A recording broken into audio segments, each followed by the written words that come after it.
തിരക്കേറിയ ജീവിതത്തിനിടയിൽ നിന്ന് ഞാൻ സമാധാനം തേടുകയാണ്. അതെ, a moment to nourish my soul. ആരോഗ്യത്തിനൊപ്പം സൗന്ദര്യവും. സമഗ്രമായ ആരോഗ്യത്തിൻ്റെയും സൗന്ദര്യത്തിൻ്റെയും പുതിയ തുടക്കത്തിനായി മട്ടാഞ്ചേരിയിൽ സ്ഥിതി ചെയ്യുന്ന ആയുർസ്പർശ് ആയുർവേദ ഹോസ്പിറ്റൽ നിങ്ങളേവരെയും സ്വാഗതം ചെയ്യുന്നു. നിർധന പെൺകുട്ടികൾക്കായി സ്പോർട്സ് അക്കാദമി ഉദ്ഘാടനം ചെയ്തു. നിർധന കുടുംബങ്ങളുടെ പെൺകുട്ടികളുടെ കായിക പരിശീലനത്തിനായി ജനസേവ ശിശുഭവൻ ആരംഭിച്ച sports academy doctor Tony Fernandez ഉദ്ഘാടനം ചെയ്തു.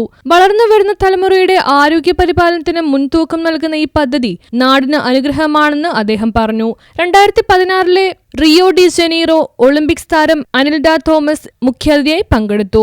ജനസേവ പ്രസിഡന്റ് അഡ്വക്കേറ്റ് ചാർലി പോളിന്റെ അധ്യക്ഷതയിൽ ചേർന്ന ചടങ്ങിൽ ചെയർമാൻ ജോസ് മാവേലി ആമുഖ പ്രഭാഷണം നടത്തി. ആലുവ സെറ്റിൽമെന്റ് സ്കൂളിന് സമീപമുള്ള 25,000 ചതുരശ്ര അടി വരുന്ന ജനസേവ ശിശുഭവൻ കെട്ടിടമാണ് അക്കാദമിയായി മാറ്റിയിരിക്കുന്നത്.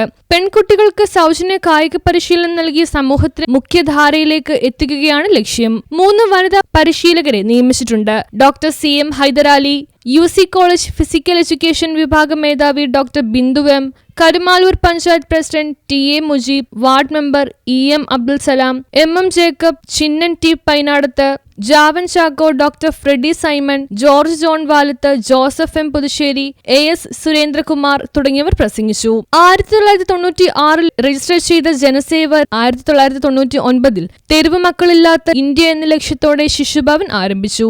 ഇന്ന് രാജസ്ഥാനിലെ അജ്മീർ കേന്ദ്രമാക്കി ജനസേവ ഉദാൻ അക്കാദമിയും ഉത്തർപ്രദേശിലെ ലക്നൌവിൽ ജനസേവ വൺതാര അക്കാദമിയും പ്രവർത്തിക്കുന്നു. 2000-ലധികം കുട്ടികളെ സമൂഹത്തിന്റെ മുഖ്യധാരയിലേക്ക് എത്തിച്ച ജനസേവ സർക്കാർ സഹായമില്ലാതെ സന്മനസ്സുള്ളവരുടെ പിന്തുണയോടെയാണ് പ്രവർത്തനം മുന്നോട്ട് പോകുന്നത്. ജനസേവ ശിശുഭവൻ ഒരു പുതിയ സംരംഭത്തിലേക്ക് ഞങ്ങളിപ്പോൾ ഇറങ്ങുകയാണ്.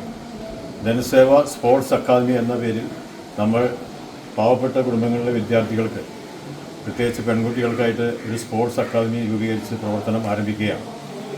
1996 ആലുവ ജനസേവ എന്ന പേരിൽ ജനസേവ ശിശുഭവൻ രൂപം കൊണ്ടത്.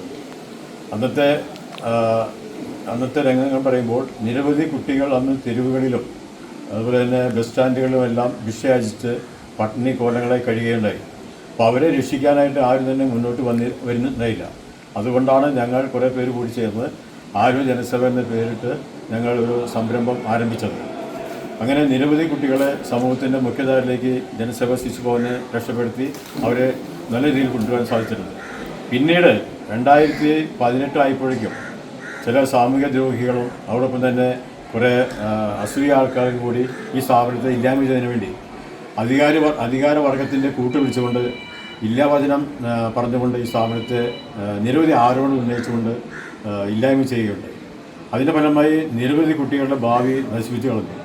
2000-ഓളം കുട്ടികളെ തെരുവിൻ്റെ പീഡിൽ നിന്ന് രക്ഷപ്പെടുത്തി അവരെ സമൂഹത്തിൻ്റെ മുഖ്യധാരയിലേക്ക് എത്തിച്ച വലിയ പ്രസ്ഥാനത്തെ ഇവരുടെ ഈ ന്യൂസ് ബ്യൂറോ, കാലടി.